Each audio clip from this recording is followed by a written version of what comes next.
হাসিনার পা ধরেছিলেন তারই বোন শেখ রেহানা।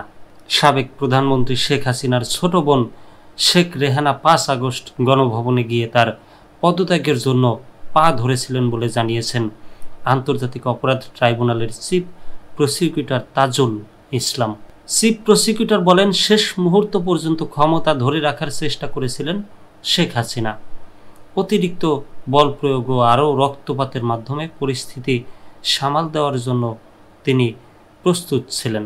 4 আগস্ট সকাল 10:30 থেকে প্রায় 1 ঘন্টা তিনি রাষ্ট্রীয় বিভিন্ন বাহিনীর শীর্ষ কর্মকর্তাদের উপর চাপ প্রয়োগ করেন।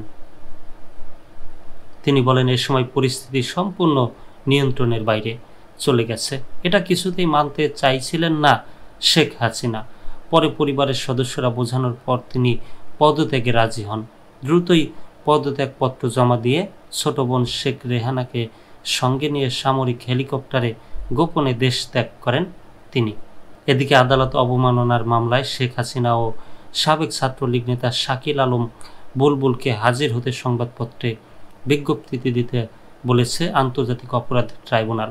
রোববার 25 মে প্রধান কৌঁসুলির আবেদনের পরিপ্রেক্ষিতে বিচারপতি মোহাম্মদ গোলাম মর্তুজা মজুমদার নেতৃত্বাধীন 3 সদস্যের ট্রাইব্যুনাল এই আদেশ দেন।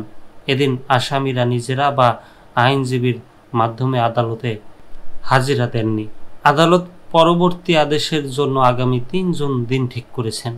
জুলাইয়ের গণ অভ্যুত্থান সংক্রান্ত মামলার বিষয়ে প্রকাশ্যে বক্তব্য দেওয়ার অভিযোগে শেখ হাসিনা এবং গাইবান্ধার গোবিন্দগঞ্জ উপজেলা ছাত্রলীগের সাবেক সভাপতি শাকিল আলম বুলবুলের বিরুদ্ধে গত 30 এপ্রিল আদালত অবমাননার অভিযোগ দাখিল করা হয়।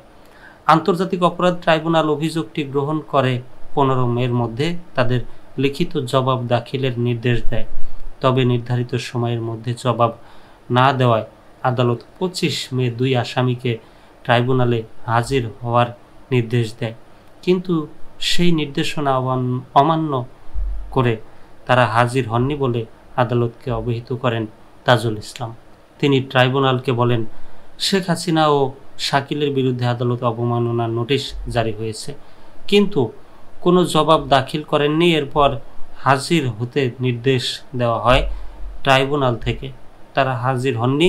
তাদেরকে ট্রাইব্যুনালে হাজির হতে 2টি পত্রিকায় বিজ্ঞপ্তি জারির পদক্ষেপ নেওয়া হোক, যাতে অন্যান্য আদালতে এই প্রক্রিয়া অনুসরণ করা হয়। তাজুল বলেন, বিজ্ঞপ্তিতে যেন 7 দিনের সময় দেওয়া হয়। যদি হাজির না হয় তখন ট্রাইব্যুনালে যেন পরবর্তী আদেশ দেওয়া হয়। এরপরই ট্রাইব্যুনাল 2টি পত্রিকায় বিজ্ঞপ্তি জারি করতে রেজিস্ট্রারকে নির্দেশ দেন।